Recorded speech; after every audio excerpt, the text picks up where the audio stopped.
All right, welcome back to the Daily Transcendence. Amanda, thank you for joining me here again so soon. Thank you for I having just me. want to give a brief recap quickly. So in our last discussion, you gave us an insight into your coming into of astrology, your awakening, and also, how you've come into this sense of self-awareness, and also your views and interpretation on astrology, especially with the comparison of the comparison and contrasting of what we talked about with tropical astrology versus sidereal. Which that led us into having the discussion about the 13th sign of Fucus and learning more about its relevance in the chart too a bit.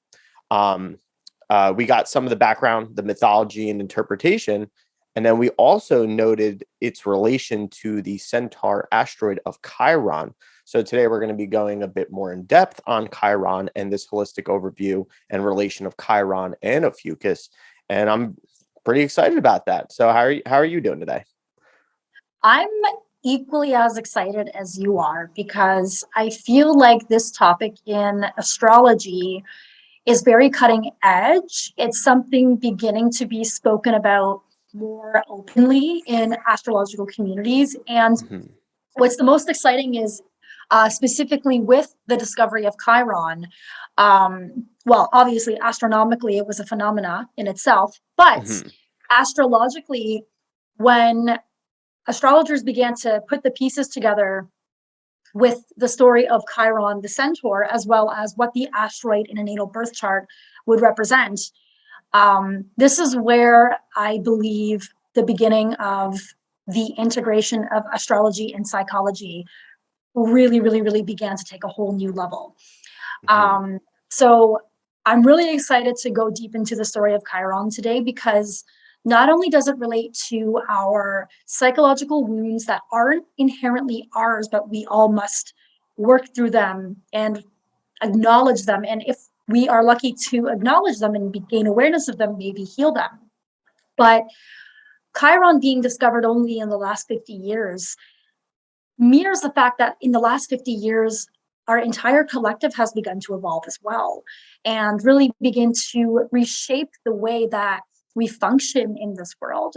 And so, before we really begin talking about Chiron the centaur Mhm. and Chiron's relation to Fucus the 13th sign, I actually want to start by discussing a little bit about what karma and dharma are, because Excellent. these two, yes, because these two terms, especially in relation to astrology, and this is more of a personal thing in my practice too, but I believe understanding these terms and how they relate to using Chiron in your natal birth chart are really important. So first off, this goes back to yogic times. This goes back to yogic philosophy. The concept of dharma is not something very familiar to the Western mind. It's more of something that is felt and understood when you understand the cycle of life. What goes around comes around, what goes up must come down. And sometimes people will tell you, oh, karma's going to come back to get you. If you do good, Mhm. good will come back your way, and vice versa. That's more of the Western sort of lukewarm version of karma we've been fed. But truthfully, when we get at it from a more yogic spiritual perspective, karma can be defined as the belief that a person's actions in life will determine their fate in the next life. Hmm. And so it goes back to that concept of if a person practices kindness, compassion, and follows your moral compass, and dharma, which is what I'm Mhm. getting to, they will enter their next lifetime with blessings, skills, and gifts to celebrate with. And on the other hand, if a person chooses to veer away from their path and do harm, then obviously you may come to the next life with karmic debts to bring balance to. Now, here's the thing. Every single soul has done good and bad according to what the moral compass is. And let's also remember that back in yogic times, what was seen as different, odd, and controversial then is quite normal in the reality that we live in now. Yeah. But right? Because And ultimately what we determines good and bad too, exactly. And so Mhm. this goes right to the question of morals. What are your beliefs? What is your truth? But also what kind of lessons are you learning as we go through these cycles of learning our truth? And so it's very interesting. And this is where we get to Dharma. And I believe that Dharma, which is the word for your true purpose, it's basically your true purpose and the organic essence of what your soul aspires to be and achieve. This is, in my humble opinion, the key to really liberating yourself from harmful cycles that keep you stuck in your life. And so on a very mundane level, this can be, something that helps you finally live a life and find a career and find a routine that's in alignment with you, rather than living according to someone else's perception of happiness. That is Dharma. For you, you could have a dream of starting a business. Maybe that's your Dharma. Maybe you have a dream of writing a book. That's your Dharma. Maybe you feel as though you have a purpose and that you're meant to be a part of something. Maybe that's your Dharma. And that's something that I want to make really clear, because a lot of people seem to glamorize the concept of karma and think that it's something so exciting. Ooh, I want to, explore my karmic situations. Well, yeah, but truthfully, the correct term is to do your Dharma, as I like to say sometimes, and to find what is truly aligned with your purpose, not what is keeping you stuck in the same karmic loops. So where Chiron comes into play is really interesting, because Chiron is an asteroid that in astrology has been linked to the psychological wounds that aren't inherently yours, but you have been karmically inherited to work through in this lifetime. And so telling the story of Chiron will help to understand more of what this means. And so before I dive into that, do you have any questions or any feedback or any reflections? Well, definitely. I find it interesting and about having this conversation about Chiron, because when astrology was being I was first introduced to astrology and going into it, one of the first things, weirdly enough, which you wouldn't think that Chiron would be something that you kind of look at first when you're first going into astrology. But that, along with Saturn, was one of the first things I really kind of looked at first when it came to my chart. Most people just like their sun, their rising and everything and stuff. No, it actually was Chiron. And I took to this attraction to it, and still do to this day. I mean, maybe I've put it off a little bit at times. But every time I revisit it back, it's so enlightening to me, because it allows me to come into this inner knowing of something that resides within me that isn't necessarily all glitz and glam, but also has this transformational type power that can be had within myself. And then also being able to see more so of these maybe transgenerational traumas and transgenerational healing aspects, like these ancestral things that can come about. And that's one thing I find so fascinating about Chiron. And other than that, I mean, I haven't really done, I guess a question I could say is have you done much work with some of the, the asteroids as well, and these centaurs and stuff when it comes to in your practice? Specifically Chiron, yes. In fact, when I work long-term with my own clients, I will work very specifically with Saturn cycles, as well as Chiron cycles, and the cycles of the North and the South Node. We'll save the North and South Node astrology for another day, but they do relate to your karmic and dharmic path as well. But I find that Chiron is a lot more meaningful and effective with respect to understanding the generational patterns and the breakdowns that you may experience that are the most vulnerable, that have the potential to lead to some of the greatest breakthroughs and transformations and opportunities to heal. And what is your Chiron placement, Joe? Let's share. My Chiron placement, I have it in the 11th house. If you're going by tropical, I have it in the 11th house in Leo. And this is why it was so, and I'm sure we'll get more into it as we're going down into the interpretations, but I also have that opposed my Saturn in Aquarius. So it's very, very, very, it was very eye-opening to me, right from the bat, when especially coming into the understanding of all this like archetypal energy, the houses and those areas of life that it's in. And I also find it very fascinating with Chiron that being that it is an asteroid, and most of the centaurs are found, in the Kuiper belt objects, right? So that's between Jupiter and Pluto, basically.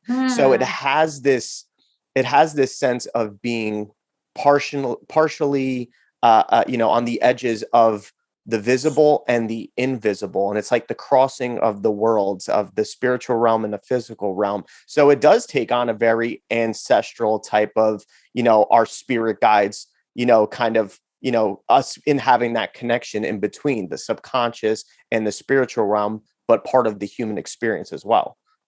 Totally. And I'm really glad that you brought up that point about where the remainder of the centaurs are actually located in the solar system, because it will open your eyes to just how isolated Chiron was and why Chiron's dance for liberation and freedom is specific with Saturn and Uranus. Your Chiron placement is in opposition to your Saturn placement.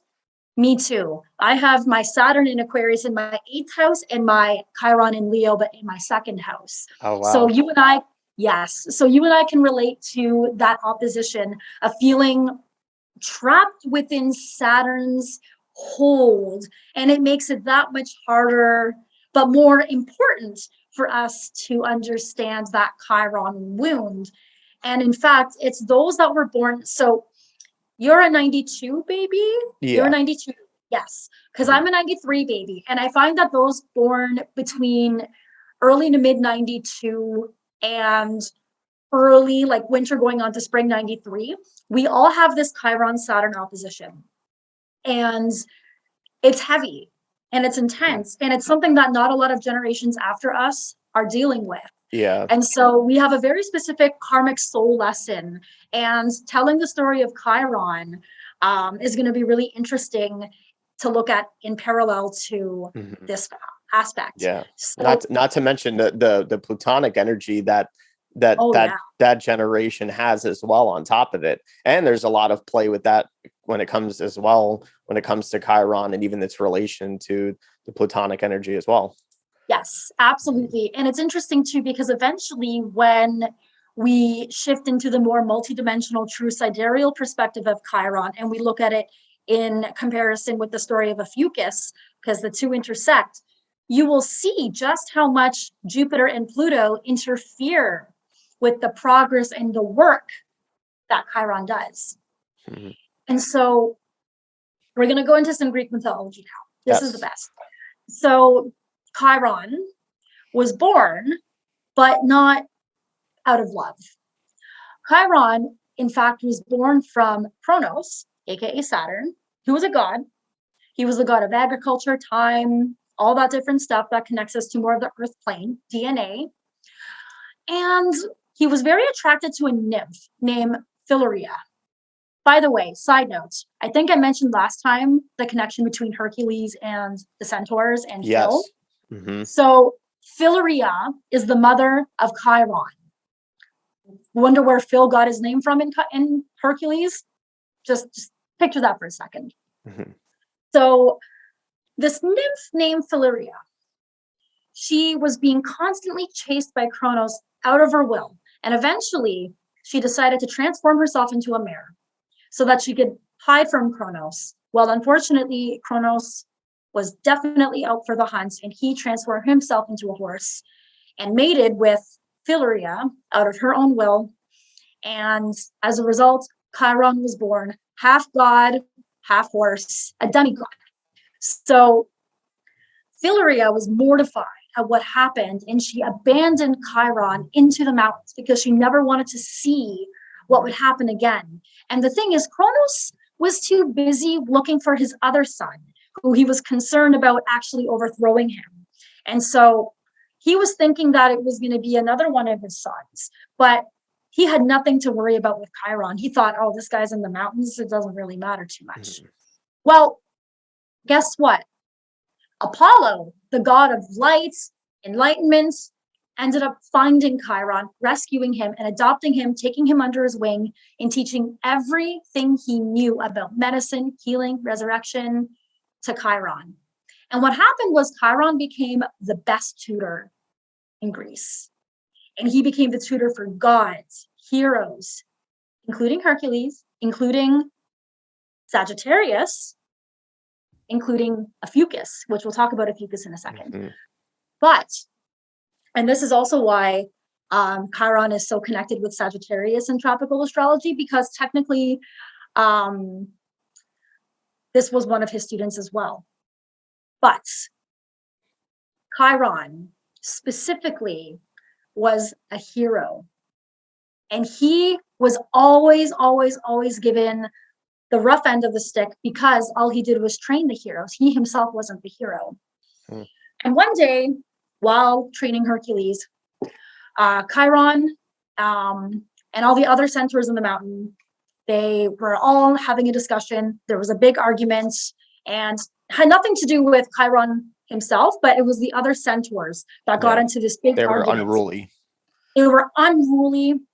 And basically what happened was Hercules, with his bow and arrow, shot one of his bows, but it didn't hit the other centaurs. It hit Chiron. And what happened was he had this big gashing wound on his leg, and it wasn't getting any better. And no matter how much he could heal other people, he could not manage to heal this wound. And this wound kept getting worse and worse and worse over time. And so Chiron has suddenly dealt with two major wounds in his life that have absolutely nothing to do with him. One, the abandonment of his mother.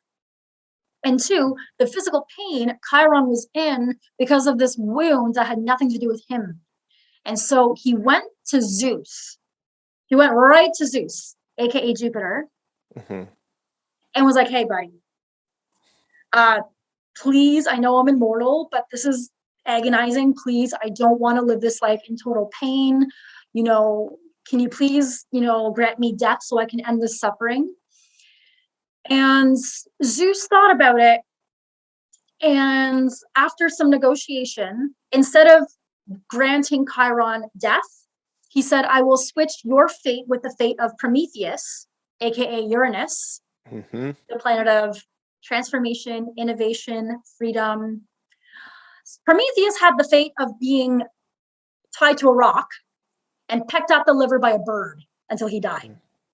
Yeah. And Chiron was like, I'll take it. I'd rather anything other than this agonizing pain, please. And so Chiron passed away the way he wanted to and didn't have to have a life of pain. But the pain he had nothing to do with him in the first place. And this story of Chiron is so important to understand in relation to astrology and how Chiron works in a natal birth chart. Because right there, you see Chiron's pains and wounds being exacerbated by Saturn. Saturn is the planet of limitation. And Uranus, which is the planet of transformation and liberation, is truly what set Chiron free. And so it's all very interesting because when you look at where Chiron is placed in your natal birth chart and you look at the sign and the house and maybe even other planets that may sit close to it or are aspected to it, you can gain a little bit of insight on that inner child story of some of the wounds and experiences that you may have had as a kid or as a young adult that you had no idea were actually genuinely not your fault. It may have come from some ancestral roots that have nothing to do with you, but you're carrying this.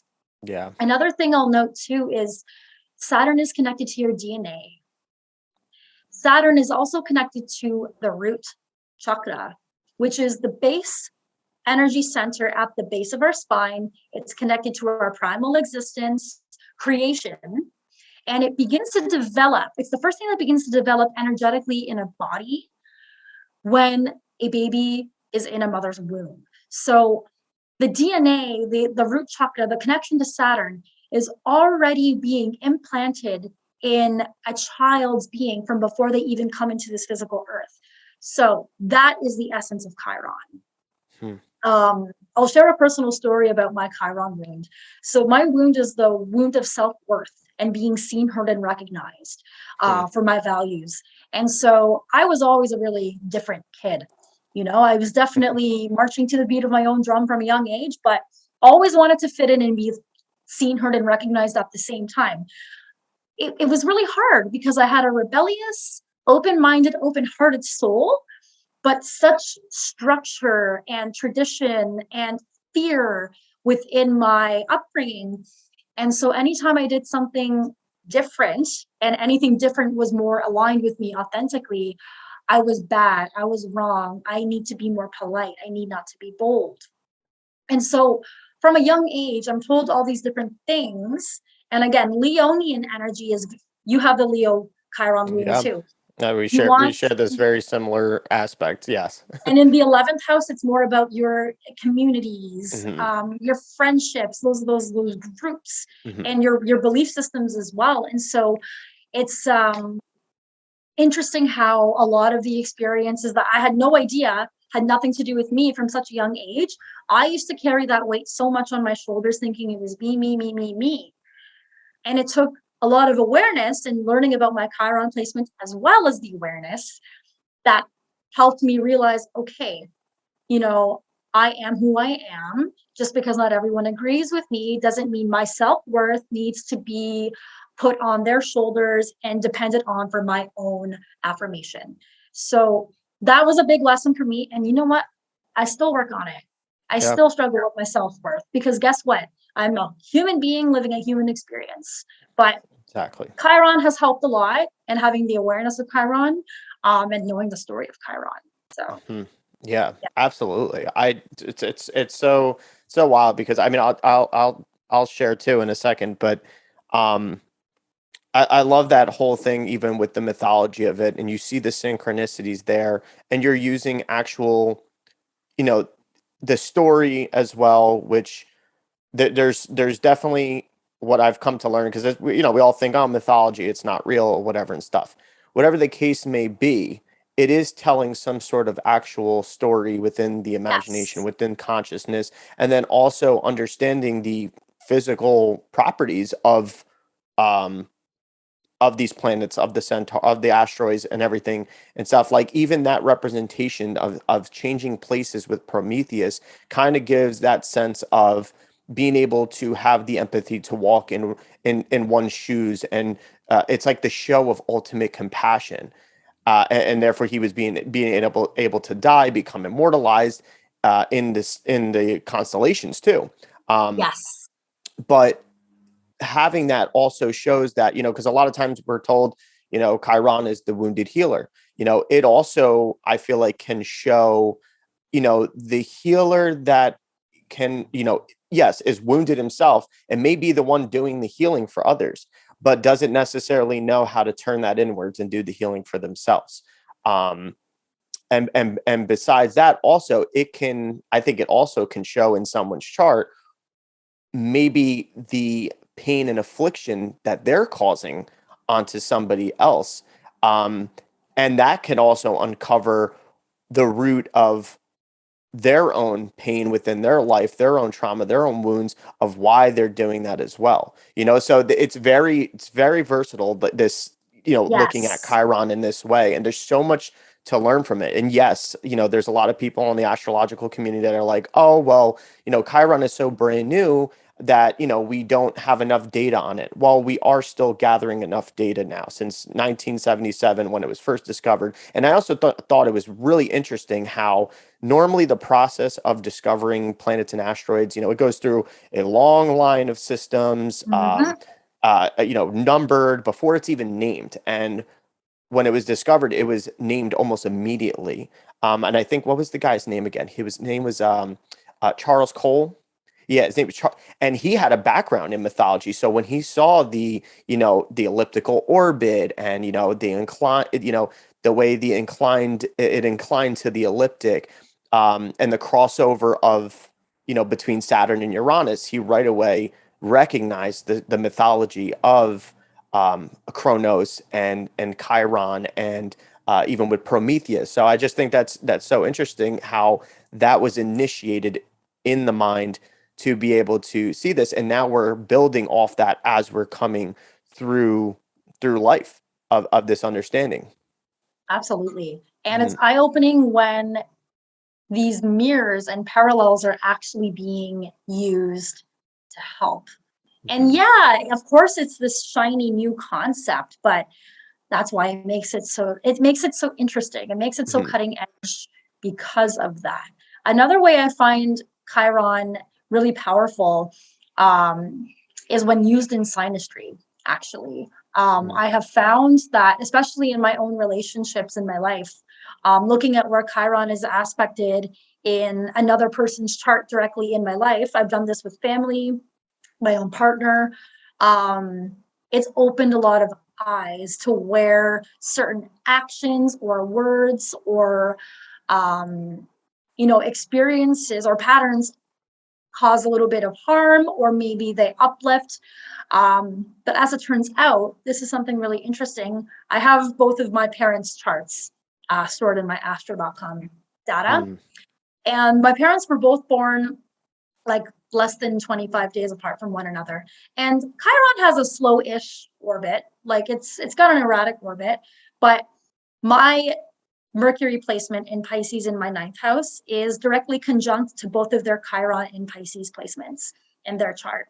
And I had a really hard time communicating with my parents about my values and my beliefs and things that matter to me. And it was like I'm talking to walls, and it's smoke and mirrors, and I was never Mhm. heard. And it's like, wow, I never knew that looking at a synastry reading of like a parent's chart and a child's chart and looking at where Chiron is aspected, I never knew that it could illuminate so much of the depth of the character of what that relationship is like.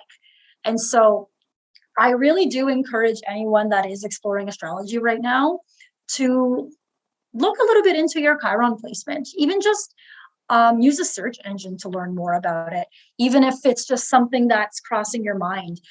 And it took me a few years to unpack Chiron. It wasn't until about a year ago that I really saw the value in exploring it. And another thing I want to go back to actually is its cycle, because the Chiron cycle is really important to understand. And it's really interesting how the Chiron cycle lines up to some seriously major pivotal moments in our lives. Mhm. Um, so Chiron's cycle around the sun, because of the fact that it's technically stuck between the orbit of Saturn and Uranus, it takes about 49 to 51 years to make a full return around the sun.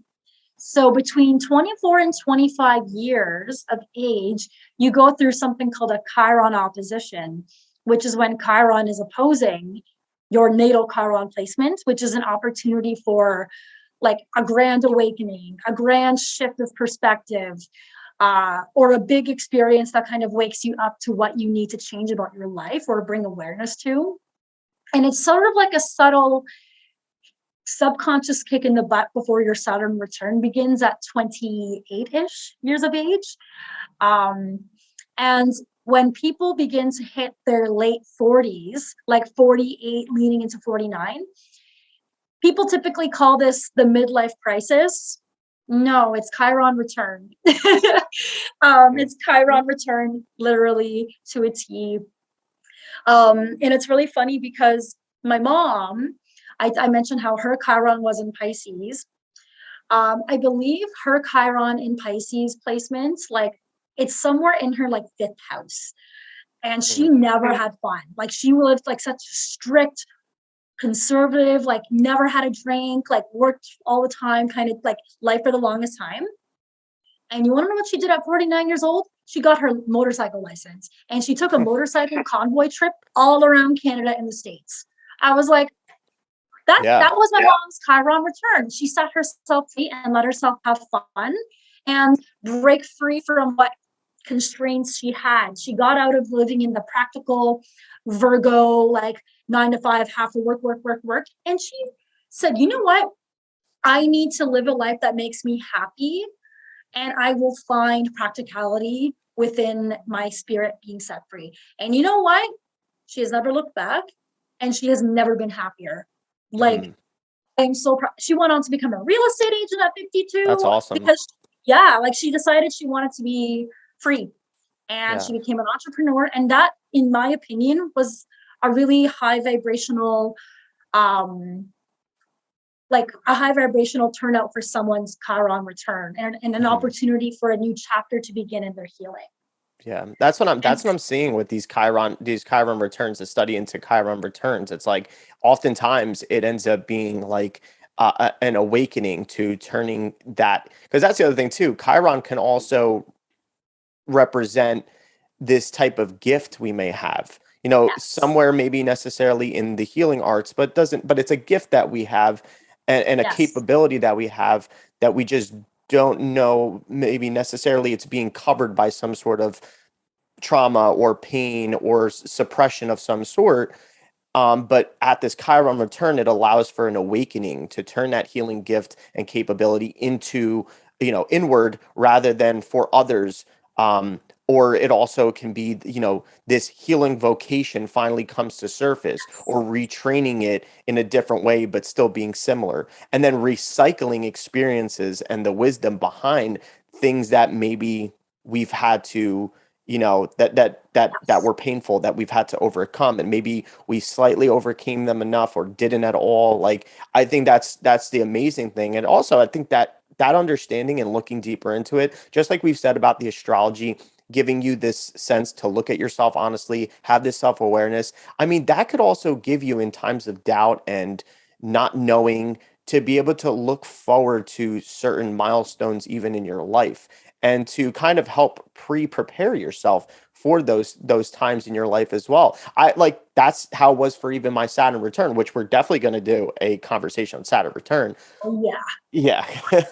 Because as we can see, so far, our same traditional background, our Chiron placements along with our Saturn placements and our Saturn return is similar. So, as we can see, there's a lot of synastry here too. 1,000%. And it's cool because this is another really cool thing about astrology, guys. The generational connections, like, and this is the thing. Okay. So back in December, my partner and I were at a Christmas party, and we went to go visit our friend, and his friend happens to be the exact same age as me. Like, literally our birthdays are one day apart. And so his friends that he had invited were mainly 93 babies. Now, my partner is an 89 baby, and he's best friends with this guy's older brother, also an 89 baby. So there was a combination of 93 babies and 89 babies at this party. No change in the year of birth either. And let me tell you, the 89 babies were all in one corner doing one thing. And they were all like sticking to themselves. They were watching like a game, like not really saying much. And none of them dressed up with ugly Christmas sweaters. All the 93 babies, including myself, are over in the kitchen taking shots, all with like the most obnoxious, ugly Christmas sweaters, and like celebrating the merriment and talking about like all kinds of crazy things happening. And the 89 babies are looking at us like, please, like, come on. And it was like the most hilarious, literally like too cool. And it was the most hilarious reflection, because I was thinking, I'm like, you guys have different Jupiter placements. Some of you have different Uranus placements. We're all Pluto Scorpio babies, but I'm like, just those two alone, like, that's enough to make a difference. They're all Saturn and Capricorn. We were all Saturn and Aquarius, like so different. Actually, some of them were Saturn and Sagittarius, even different. So it's just really cool when you actually put together people who have similar birthdays and see what kind of lifelong experiences run parallel to each other. It's funny because I looked at my mom and my dad's synastry, for example. They're born like 22 days apart from each other, and their charts are like next level, like the connections that they had.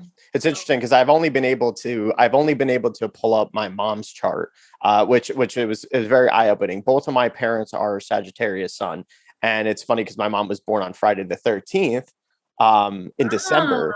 Yes. And my dad was born December 17th, only they're a year apart. So there's a lot of that there. And my dad definitely is like the epitome of Chronos. He's the epitome of like the most Capricornian nature that you could get in somebody and stuff. But also just has all of that Sagittarius fire as well to him. Like, And my mom, in the different sense, I guess you could say it more of like a dreamer, but there's a lot. I forget exactly her chart because I only got to look at it once. I forced her to go. I was like, can you go find your, because she didn't know her time. I was like, go find it somehow. Go look at a birth certificate. She's like, I don't know where it is. I was like, go look for it. And then I got to pull it up that one time. But she thinks there's definitely Virgo and Pisces energy. That's why me and my mom connect so much on more of a heartfelt level. Yes, exactly. And there's a lot more of that imagination as well. So yeah, I'll let you continue, but I think it's so funny. And like, and I see how that, even that Sagittarian Capricornian energy plays such a significant role in my life. And even with looking at my chart, especially with my whole Chiron placement opposed my Saturn in Aquarius, 5th and 11th house. I've always had such a broad imagination and creativity and had an underlying talent, but it was always sort of suppressed. Like you were saying, even with yourself too, like there was this, I wanted to be a little bit, I mean, I was very shy, but I always had this wanting or this craving to go to the beat of my own drum and be able to express these things.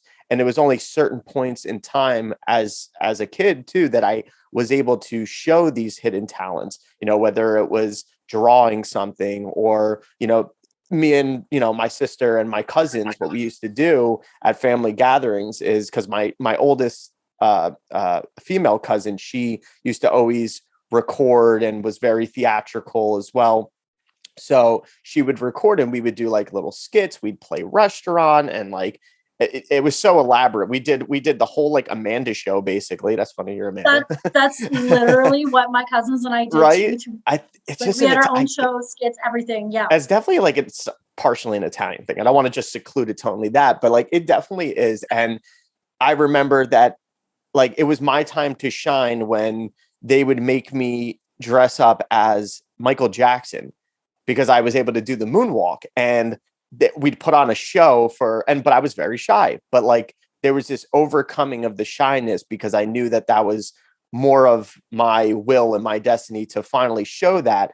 But I always had that nagging or that griffin pecking at the liver of Prometheus, voice that was just kind of like, this is stupid. You're dumb. What are you doing? You're making yourself look stupid. You're a fool, whatever that may be, that inner voice. And that inner voice was something that's kept with me for my whole entire life, from all the, suppressing of creativity. And it shows up, but like having that need and that want to rebel from the status quo and thinking that there's something else out there and wanted to communicate and be with more people and be more universal in my logic and everything. And that's something that more so in the recent years was something that I discovered by looking at Chiron, by looking at my Saturn placement, and by learning, okay, well, how can I do my Saturn?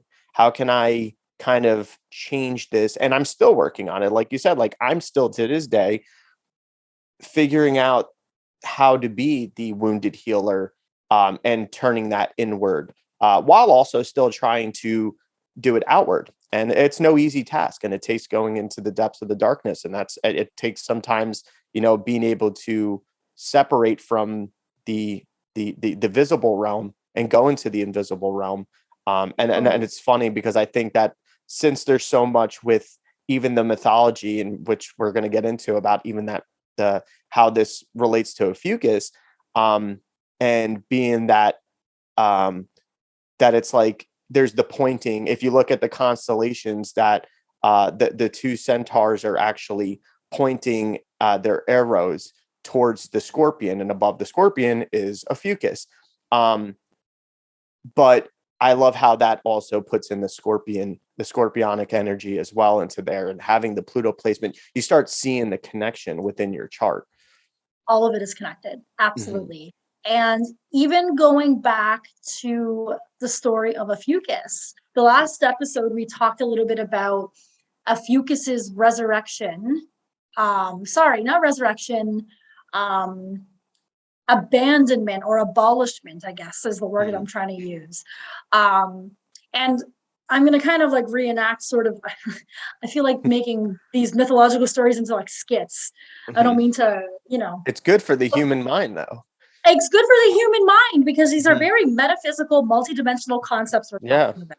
And so just a little recap. Ophiuchus, just like Joe mentioned, is the 13th constellation, sitting right smack in between Scorpio and Sagittarius. And technically, Ophiuchus is the foot stepping on the tail of Scorpio and pushing Scorpio out of the ecliptic and bringing Ophiuchus more into the ecliptic. So anyways, Ophiuchus, his Greek name is Asclepius. Am I pronouncing it correctly? Asclepius. Yeah. Mm-hmm.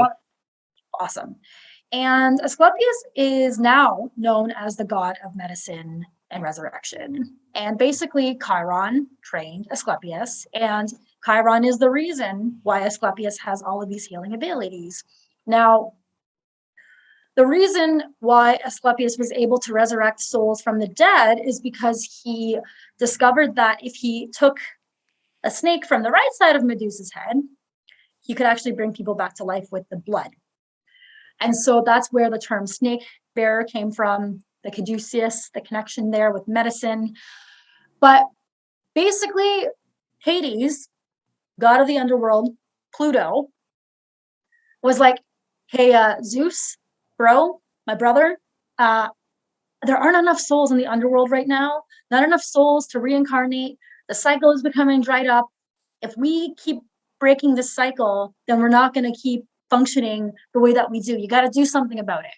And Zeus was like, all right, I'm the Lord of the sky. I'm going to take care of it.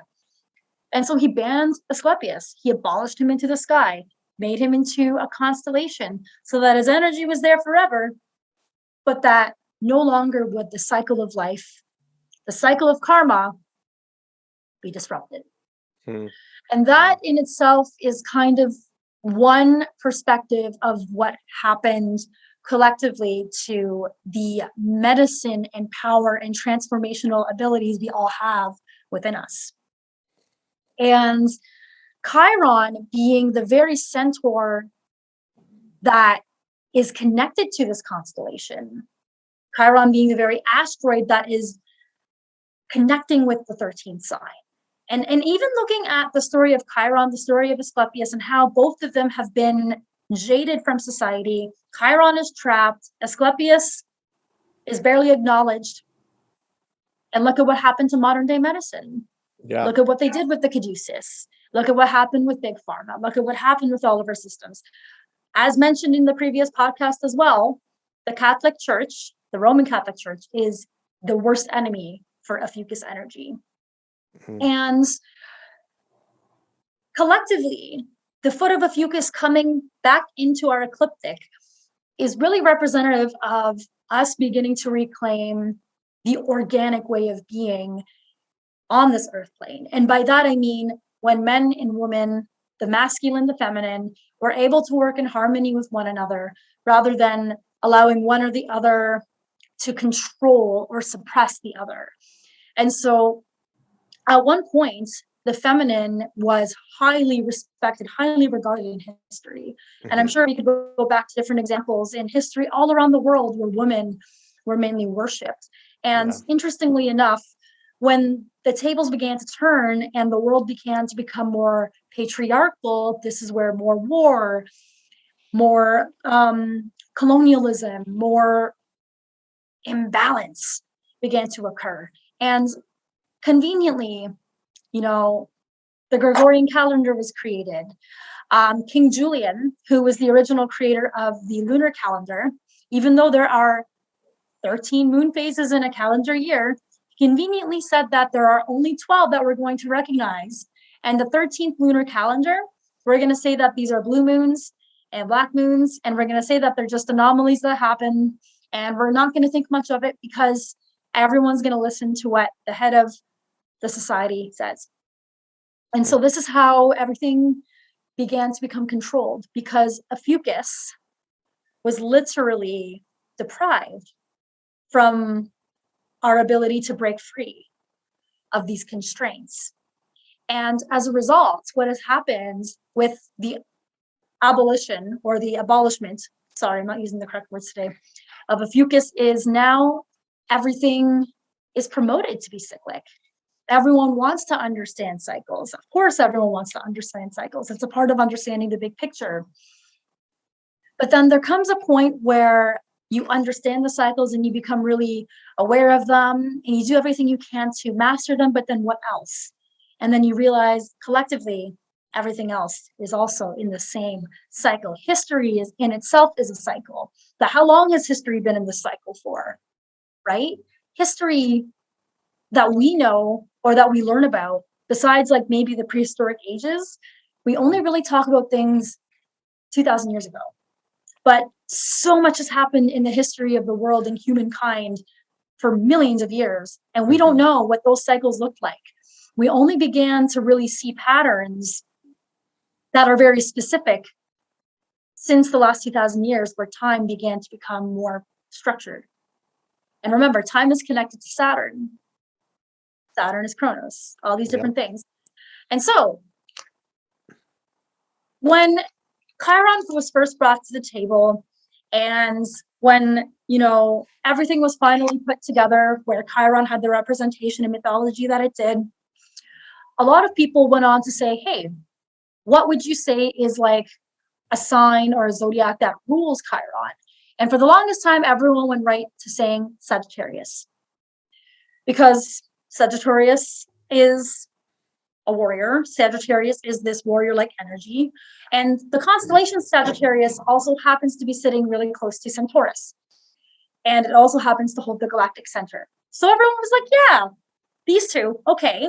And so in a natal birth chart, what I used to say before I actually began integrating true sidereal astrology is that the key to understanding how to liberate yourself from your Chiron wound can be found in what's happening in Sagittarius in your chart.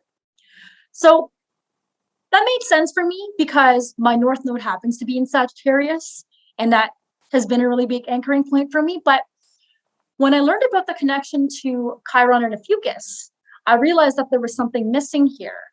And the truth is, especially upon discussing in the last podcast, that very much of the energy we know today about Sagittarius is because of Ophiuchus. And that transformational, visionary, philosophical, and shamanic energy that we know to be true about Sagittarius is what really comes from Ophiuchus. And this is where all these gifts come from, all these hidden abilities that we usually don't think twice about. They all come from this hidden sign. Yeah. Yeah, definitely. That's in part with this higher studies, higher wisdom, higher learning as well, I feel like. And and then also understanding the power of transformation, and I think that partially goes along with the Scorpio energy as well.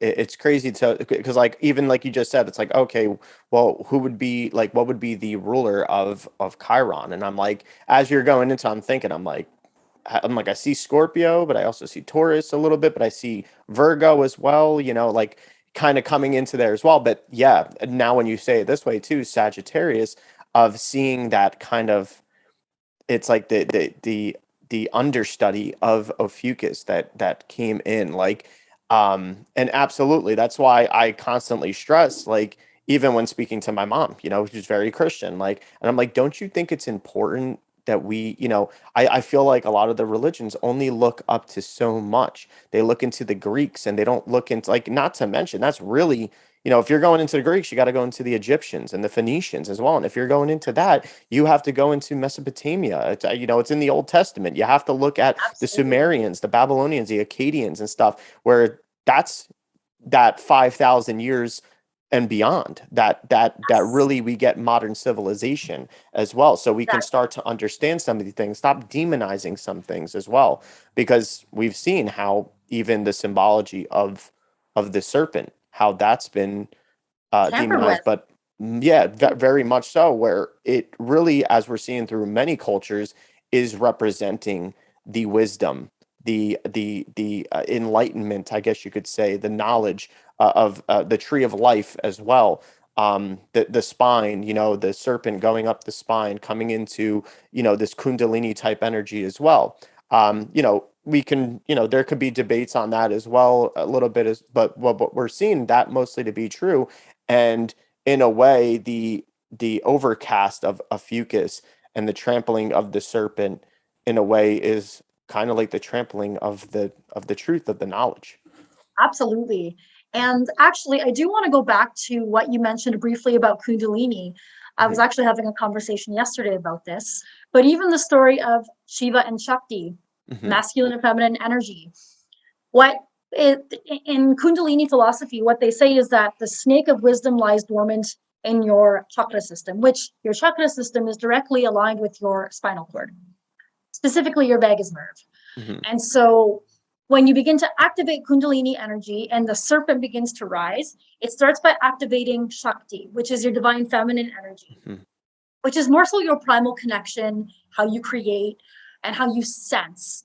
And as it continues to rise and activate the chakras along the currents of consciousness, and as the serpent of awareness and truth comes around your upper chakras, which have a lot to do with your non-physical reality, your beliefs, how you perceive, that's when Shiva, the divine masculine, is activated and harmonized.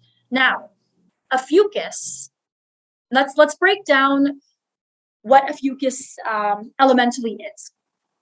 A fucus happens to be both masculine and feminine energy. Yep. It's water and fire. It's ether. It takes on no gender. Therefore, it is not necessarily genderless. It is whole. It is an integration of all that is. And that is space in itself. That's what makes it the mystical mystery of life. And that's why when people experience these awakenings, whether it's a Kundalini awakening or whether it's maintaining or attaining some kind of wisdom from an experience that activated something to happen, that's that energy right there of understanding the truth of all that is, the oneness of this world and how everything is truly connected. So it's like taking the red pill, in my humble opinion. Yeah. Absolutely. It definitely is. I mean, it's so fascinating to see the things that you can really gain from understanding and stuff. And sometimes another thing, I feel like we try so hard to look into a lot of this information and try to see the bigger picture of the world around us, the outside world as well and stuff. And I think you can get to that, but we're trying to skip the step by not looking at ourselves first. Like, that whole thing, when we understand the feminine energy and versus the masculine energy and how both are needed, but there can be an overdoing of some. We've seen that throughout the type of, patriarchal overshadowing. Like you even said, like a lot that I've learned about the suppression of this, there was a lot of a holier interpretation when it came to the feminine archetype as well. And we know that the divine feminine energy would be the receiver. It's the receptive part of nature. That is Mother Earth. It's the birthing process. So when this receptive energy comes in and it's cultivated, that's what kind of creates the reality. So we can understand the creations of our own reality through this, because it's the mother, it's the matrix, it's the womb of life. And I think that's important to understand, rather than trying to dive so much into one or the other. And this is part of the harmonization process that needs to come into it. And we have to understand, sure, the external truths and seeing the deception with so many things is okay. Yes. But we have to come into that knowing. Absolutely. Absolutely. I completely hear you and agree wholeheartedly, because everyone has the potential to tap into this. But it really is, at the end of the day, up to you to continue to awaken that. And I find a fucus just an overall really interesting energy, because a lot of people don't even know that they have this within them. And what I mean by that is, even Western tropical astrologers themselves deny the existence of this very archetypal energy, yet they all talk about wanting to awaken to their power and understand their truth. And so it's really, and the reason why I love using a Fucus and Zodiac 13 in contrast to tropical is because you really do get to see different parallels of your own growth and existence. And so I'm excited to see where the future of a Fucus finally being recognized goes. When I discovered a Fucus in my natal birth chart, earlier on I said that the key to Chiron is looking at where Sagittarius is. And my North Node in my tropical chart is in Sagittarius. Well, as it turns out in my actual true sidereal chart with the Zodiac 13, it happens to be in a Fucus. And so me discovering this sign and me discovering this aspect of astrology was one of the most uncomfortable things for me. And it's funny because I discovered the sign of a Fucus during last year's eclipse season. And last year, the South Node was actually in a Fucus at the beginning of the year, and the North Node was in Taurus. And this is in sidereal transits. And so I discovered this sign during a South Node transit over my North Node, which means it was like destined for me to remember this from a previous lifetime and start talking about it again. And here we are. So, and ironically enough, it's led me to a lot of healing of my self-worth, the Chiron Wound, and using my voice to share that information, which is a very Leonian thing. So. Absolutely. It's definitely cool. that you could see then where you're actually applying, because, you know, we all have those questions at one point where we think we know what we're doing. And then it's like, am I on the right road and stuff, you know, and that was, I could accredit a lot of the awareness that I got through Chiron for the reason of this podcast even starting, because this was more so out of my nature, putting myself out there, you know, kind of putting on a show too, as well, in some sort of way. And, you know, having something to say, like, and once again, the doubtful voice and stuff being there, this was my way of breaking through that as well. And then just come to pass that there's so many other things that it led me into understanding about myself, my own healing journey, the things that maybe I might be good at as well, you know, because that's the other thing too, like, the you know, Chiron, the centaur, and a Fucus are concerned both with illness, sicknesses, and healing. And the Scorpion is also associated with the poison and the power of transformation.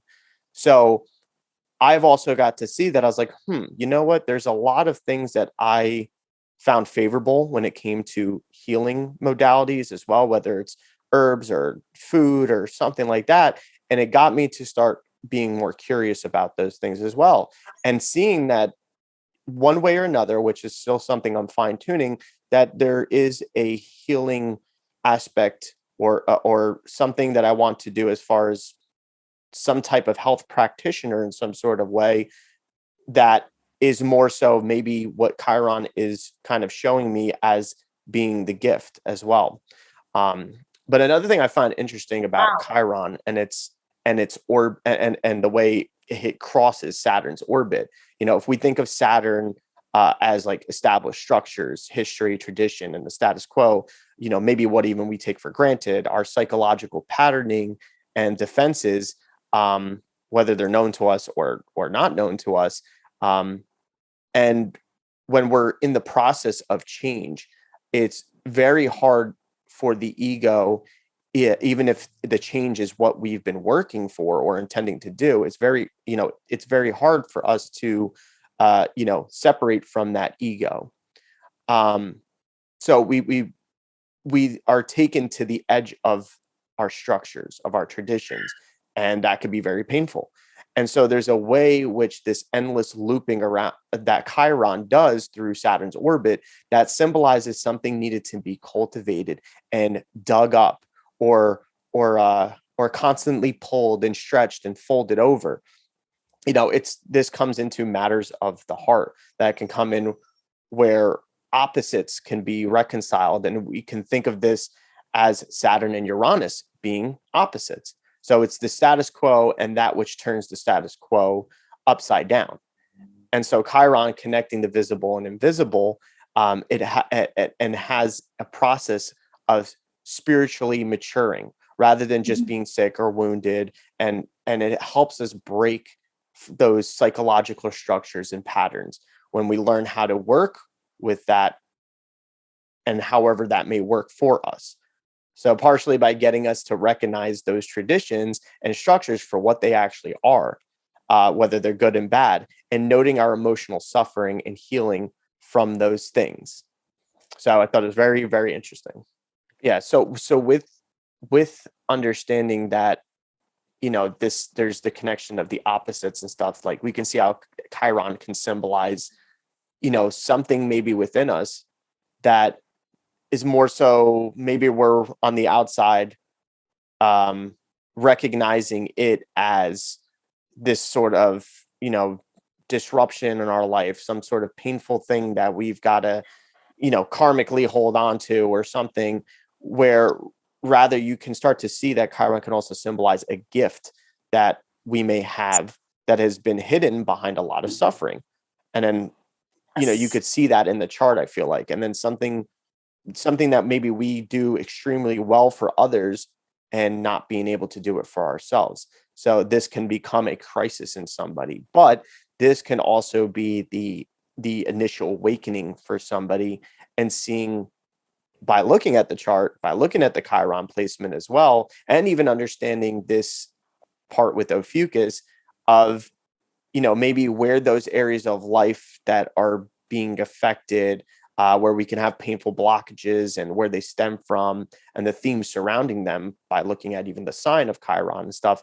And I think it also gives us this show of not necessarily just a disconnection from maybe a talent or us forward in our human experience life, but also it could also be showing the deepest sense of disconnection from source itself. So it's more of a spiritual thing, not necessarily a physical or mental thing all the time too. Yeah. And it takes time to even work up to understanding what that is. And for some people, they realize it right away. And some people, it takes layered experiences and activations and twists and turns, and sometimes really subtle things that we don't really think much of at the time end up being massive synchronicities in our lives that help us to gain awareness of these things. And just like you mentioned, that these things, looking at them and gaining understanding of them in a chart, you can absolutely see where it might be karmic, and you can absolutely see where the potential lies to tap into the highest possible vibration of that aspect. So I think you and I can probably agree that we have lived at one point in a lower vibration of our Chiron placement, or of our true Ophiuchus placement, or whatever it might be. I definitely, Chiron in the second house for me, I've struggled, I have healed a lot from my financial woes and struggles and imbalances. But there was some really hard times there with my self-worth related to my money story, but also how people saw me and viewed me. And the low vibration that I found myself in for the longest time was I was in major debt. I borrowed a lot of money from a lot of people, and I didn't do my taxes for a long time. And you said your Chiron was in the second house, right? Yeah, that's what I'm saying. Like, I was really shady with money, and guess what? My Saturn is in the 8th house. So of course, like, what goes around comes around with money for me. I learned my lesson head on. At one point I was going hungry, just to be transparent, and that was actually, interestingly enough, at around 25 years old, right during my Chiron opposition, right before entering the creaky parts of my Saturn return. And so that was a really tough one, because I didn't really have much going on in my life at the time. And I literally thought, okay, this is it. I'm not meant to be valued. I'm not meant to be rich. I'm not meant to have any money. I'm just going to keep, relying on everyone else. And I was getting so tired of, living at my mom's and having to constantly move back in because I couldn't afford rent. And then next thing you know, I believe the effects of Saturn return began to kick in at 25, 26 years old. And everything began to change. And it wasn't just because the stars hadn't aligned for me, but I also recognized what was happening because I was starting to study my chart at that time. And I was starting to be like, okay, this is a pattern. This is a thing. Oh, I was inherited with this generational pattern of not having enough, not being worthy of enough. Let's break this stuff. I got to start working through. And so now that I am literally, like, I looked at my transits today, 21.5 degrees. My Saturn is at 22 degrees. It's literally 21.5 degrees where Saturn is right. I'm like right there. And it's opposing my Chiron. It's really funny because now that it's like almost coming full circle, I'm in a very different position. I'm still healing from the financial woes, but I am nowhere close to where I was then and where I am now. Yeah. And as Saturn continues to make its return, and my actions in that time frame between me going hungry and now, I had a chance to do a lot of reframing and a lot of forgiving and a lot of apologizing and a lot of balancing and accountability. And so, it meant doing like 5 years of taxes all at once. And, it was a lot of money to dish out and a lot of things to clear. It meant, changing my lifestyle habits. I used to be a party girl. Oh yeah. Go out every weekend, blow hundreds of dollars. Oh yeah. That was me. Especially because I have at one point. big time, and so now that I'm in the process of this first major Saturn return, learning the lessons, understanding the synchronicities, I'm grateful to say that I believe I am, for the most part, acting according to the more high road of what my Chiron placement can bring. And I'm learning to take these wounds of, self-worth, my money story, what grounds me, and do something really positive with it. And so it's really funny because the first time I ever had my chart read, my astrologer, his name is Jason. We're really good friends now, but he read my chart a couple years ago for the first time, and he told me that my secret superpower was business. And at the time, I was like, really? He's like, you're a spiritual entrepreneur, shouldn't you know? And I'm like, not really. I don't really know what I'm doing. At the time, I had no clue what I was doing. And now that I'm coming full circle, I go back to that conversation. Yes. And now I'm like, Jay, I think you were right. Because I'm like, on it. And he's like, you see? When you start to heal that little wound, you actually see the potential that lies.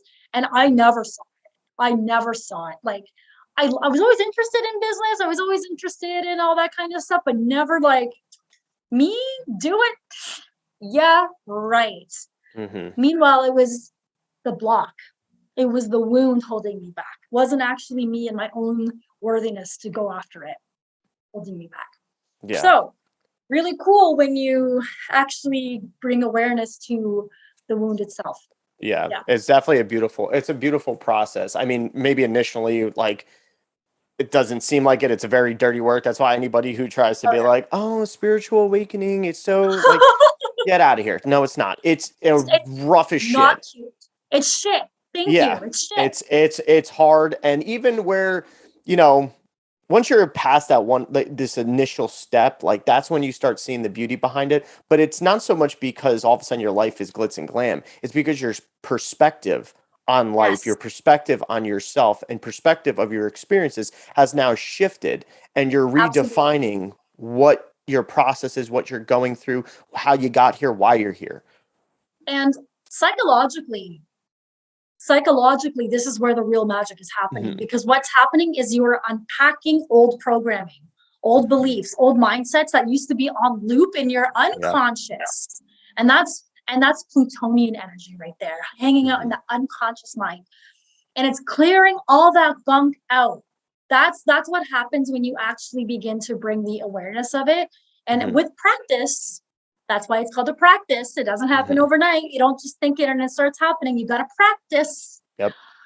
Then you see over time, the results begin to show. Now, I have been practicing consistently for 6 years. I'm beginning to see some major results in my life as a result to the practice. But has that practice been easy? No. Have there been fallbacks? Absolutely. Has it been shit? Yeah. Like, I wouldn't change a single thing about it though. And I continue to welcome in all of the lessons that I need to learn. I'm very grateful that I think the worst of it is over, but at the same time, like, now I have tools, and all of us have access to these tools, but most of us don't know that. And so if you're listening to this conversation, you know that there are tools intuitively accessible to you to help you break that cycle. Absolutely. And to do your Dharma, you know? Yeah. And it's accessible. And healing is not linear either, you know? There's definitely so many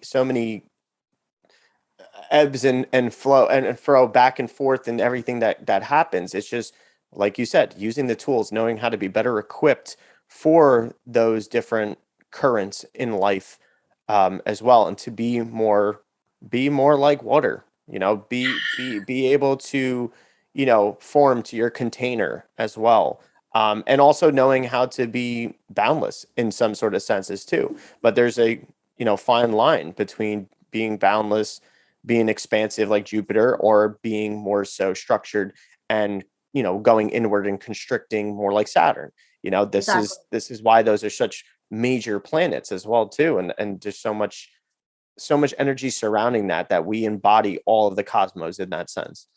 Absolutely. And it's what makes astrology in itself very multidimensional as well, because there's nothing truly linear about it. Like, if anything, I find, especially what I know now about astrology as a language, if anything, I find tropical astrology to be really linear, but it's really not, because even that system of itself has layers upon layers upon layers. But then when you go to Vedic astrology, for example, it's a completely different, same language, but different dialects, you know, different dialect, different accent, different flavor, different purpose as well. Yeah. And when you realize that you can apply this knowledge into more than just your mindset and your goal setting and your healing, and it can actually apply to your physical healing as well as your emotional healing, it's really brilliant. It's why we're here. That's why we're here, bringing this ancestral wisdom back into relevance in this modern day world. Yes, because that's the thing. It's like it's not always going to be, you know, we always want to look for something very practical. It's not always going to be this practical, tangible thing that you're going to be able to put your hands on and construct and work on or fix or anything and stuff. A lot of it comes from that awareness. It comes from being mindful of certain things. Like for me, a lot of my patterns, I mean, we've definitely got, you know, I think humanity has definitely got into being more aware of patterns, whether it's in the outer world or within themselves. I think we still need a little more work on the selves part, which will affect the outer world. But being able to come to this acceptance and this awareness of these patterns and separate from the self-victimization, separate from, you know, feeling like, you know, the outcast in certain situations, knowing how to not necessarily go with the same routine that you think the world expects of you as well, so that you can embody and understand and fully embrace, okay, what's been going on, this pattern that keeps happening and I keep cycling through, where is it stemming from? Where's the root of it? And a lot for me came from, you know, not displacing blame on, you know, something from parents or, you know, whatever type of situation that I may have experienced. It came more so of understanding how that was part of the, you know, that was part of the experience of how I ended up taking that and transformed the perception around it in order to, and I took it in and what would be considered transmuted into a negative way. You know what I mean? I, displaced my anger or something like that, where now I can sit there and look at those happenings, whether it's through parental figures and those things. And now not only look at myself and how I can change those things and how I was affected in some sort of way, but I also can look at the ancestral part of it, of where that kind of drops down from way back when to getting down to my parents and how that has been passed on to them.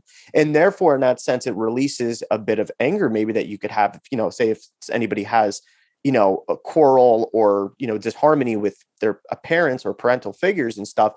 You can learn to start having that forgiveness within yourself too. And to also then be able to forgive them, because you can see that it's like that quote in the Bible, they know not what they do, because they also have been passed down certain traumas, but it's such a beautiful sight, because when I've come into this understanding, I was like, wow, I get to be the opportunity in my bloodline to break that cycle and start a new journey of generational healing.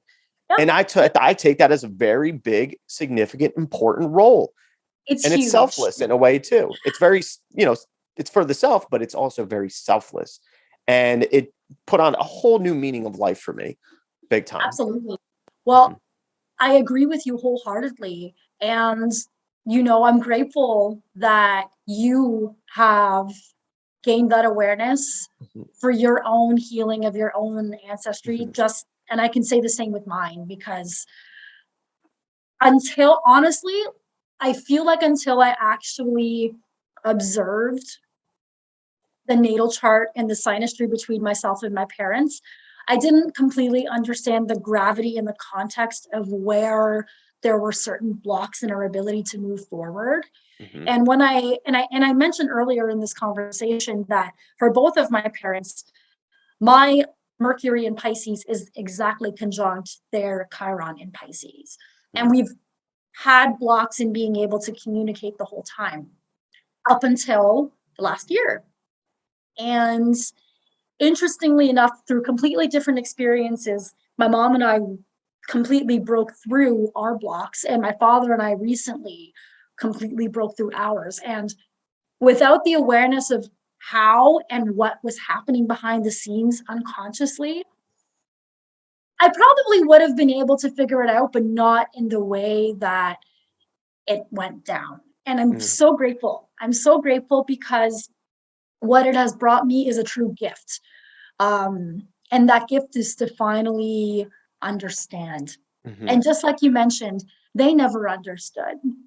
And it's because they never received this information or were never given the opportunity to. And that's okay. And just like you said, the fact that it is now in your hands and the awareness is there, you see the opportunity to pass this new generational pattern onto your children and your children's children. And as mentioned earlier, the root chakra is connected to your DNA, begins developing even before you're even born. And so clearing that generational block or blocks, whatever it is, acknowledging that Chiron wound really can set you free and can set your future generations up for, well, I don't even know. I don't even know what word to put with the possibilities, but I can say that it feels good knowing that this is a possibility. And it's brilliant to see that this is becoming more widely spoken about collectively. And again, the world has been doing so much healing of their individuality, healing of their roots, healing of their story, and bringing it down to the individual. It really just means living according to your truth and allowing that to be the narrative, rather than we have to live according to this square peg and round hole that we're all apparently fitting in, when that's never been true. Absolutely. And so it's exciting.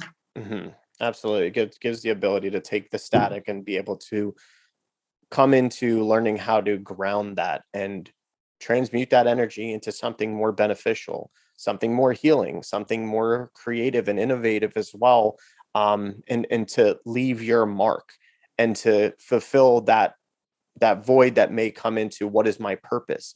We may not necessarily know definitively what our purpose is, but there is ways to get onto that track. And that's something that I've definitely noticed. And, it's not a quick fix. It's not something that, it can be frustrating. I still get frustrated to this day. That's like, I feel it. It's there. I know what I'm doing. I know what I want to do and what I'm trying to do, what's more in line with my truth and everything. But sometimes it doesn't feel like it's tangible, like I said.